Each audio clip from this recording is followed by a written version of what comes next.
Welcome to the Legend Lore History channel. Today we will be discussing a very interesting topic. Have you ever wondered what led to the clash between two of Rome's greatest generals, Julius Caesar and Pompey?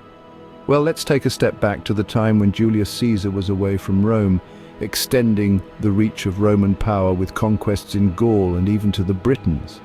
Caesar, with his military might, was becoming a force to be reckoned with. But he longed to return to Rome, to the political sphere he left behind. However, Rome was not the same as he left it. Marcus Crassus, Caesar's ally, had died at the Battle of Carrhae. This death shattered the triumvirate alliance that had been holding Rome's political balance. With Crassus gone, Pompey, another member of the triumvirate, seized the opportunity to take control of Rome. Pompey, feeling threatened by Caesar's rising fame and wealth, began to cast aspersions on his old ally. He accused Caesar of overextending his campaign in Gaul and using the legions for personal gain. The accusations didn't stop there. Pompey took a step further, ordering Caesar to disband his legions and return to Rome to face trial. This was a tricky situation for Caesar. If he complied, he faced potential ruin. But Caesar was not one to back down easily. Instead, he chose to march on Rome with his legions, sowing the seeds for the Second Civil War of the Roman Republic. Pompey's accusations, his order for Caesar to disband his legions, and Caesar's decision to march on Rome with his legions were not just personal conflicts. They were the tremors that signaled a significant shift in Roman politics. The triumvirate had crumbled, and the stage was set for a clash between two of Rome's greatest generals. This was the spark that ignited the Second Civil War of the Roman Republic.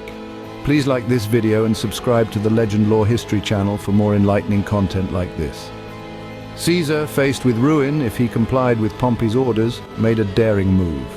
He decided to march on Rome with his legions, an act that would send seismic shockwaves through the Roman Republic. He stood on the banks of the Rubicon River, a natural boundary that Roman law forbade its generals to cross with their armies. Yet, Caesar, with a resolute heart, crossed it. He uttered words that echoed through history. "The die is cast."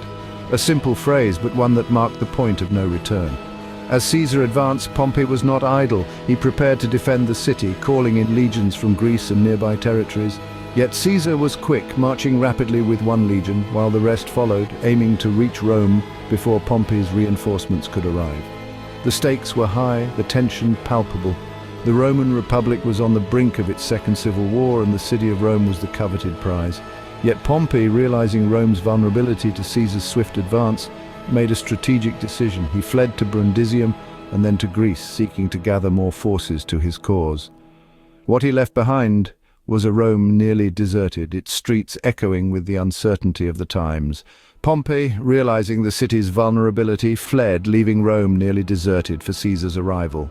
Please like this video and subscribe to the Legend Lore History channel for more enlightening content like this. With Pompey gone, Caesar seized control of Rome. He took the reins of the city with an iron grip, immediately restoring order and implementing new laws. Caesar was a shrewd politician, a master of the art of persuasion, and he used this skill to reassure a nervous populace with eloquent public speeches.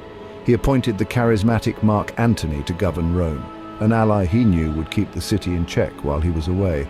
Caesar also made sure to take care of Rome's financial affairs, a move that further solidified his position as the city's new leader. Caesar was not just content with securing Rome. He knew he had to eliminate any potential threats to his rule. He set his sights on Spain, where Pompey's supporters had gathered. After a swift and decisive campaign, he defeated them, ensuring Rome's security from any immediate threats. But Caesar wasn't one to rest on his laurels. Even as he took control of Rome and quashed Pompey's supporters, he was already planning his next move. He knew Pompey was gathering forces in Greece, and he began preparations to take his legions there. While Pompey gathered forces in Greece, Caesar was preparing for their inevitable showdown. His time in control of Rome had given him the confidence and resources he needed. Caesar was ready to face Pompey, come what may. In Greece, the stage was set for the decisive clash between Caesar and Pompey. The first round of this monumental face-off took place at the Battle of Dyrrhachium in 48 BC. Despite Caesar's previous successes, Pompey's superior numbers and well-prepared forces dealt him a significant defeat. This wasn't just a setback for Caesar, it was a stark reminder of Pompey's military prowess and the danger of underestimating his adversary. Following this loss, Caesar found himself in a precarious position. His supplies were dwindling and he needed to regroup swiftly. He knew that another confrontation was imminent and he had to prepare for it. This was more than a battle for supremacy. It was a fight for survival, for the future of Rome. The decisive Battle of Pharsalus was the turning point in this epic clash. It took place in the sweltering heat of August, in the region of Thessaly. Both generals at the helm of Roman armies engaged in a fierce and strategic fight. Pompey, confident with his previous victory and superior numbers, attacked Caesar's forces, but Caesar, the ever-strategic and experienced general, was ready. Despite being vastly outnumbered, Caesar's legions stood their ground. They withstood Pompey's cavalry and managed to outflank his infantry, turning the tide of the battle. The battlefield echoed with the clashing of swords, the cries of the fallen, and the unyielding determination of Caesar's men. The day ended with Caesar's forces securing a decisive victory, a victory that showcased the power of strategic thinking over sheer numbers. With his army destroyed, Pompey fled the battlefield, seeking refuge in Egypt. His once mighty force was now in ruins, his supporters scattered, and his position in Rome more precarious than ever. This was the end of a chapter in the history of Rome, the end of a clash of titans. But as we'll see, the aftermath of this battle created waves that would ripple through the annals of history. The aftermath of the clash would forever change the course of Roman history. Pompey, seeking sanctuary, met a treacherous end in Egypt, assassinated by those fearing Caesar's wrath.